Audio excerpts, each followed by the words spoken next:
জাহান্নামের সবচাইতে হালকা আযাব হলো ওই ব্যক্তির আযাব যার পায়ে দুটো জাহান্নামের আগুনের জুতা পুড়িয়ে দেয়া হবে। ওই আগুনের উত্তাপে তার মাথার মগজগুলো ভাতের মারের মতো টপ টপ টপ টপ করে বেয়ে বেয়ে পড়বে। জাহান্নামের ভেতরে লক্ষ লক্ষ কোটি কোটি কাফির মুশরিককে দেওয়ার পরেও জাহান্নাম বলবে হালমিম মাজিদ, আরো আছে নাকি, আরো দাও।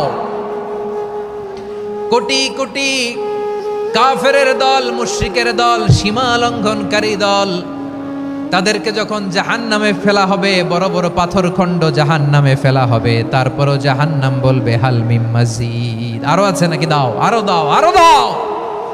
আমার ক্ষুধা নিবারণ হয় নাই। জাহান্নাম এত উত্তপ্ত হবে, জ্বলন্ত হবে, ভয়ঙ্কর হবে, জাহান্নামের এক অংশ আরেক অংশকে খেয়ে ফেলবে। আল্লাহু আকবার।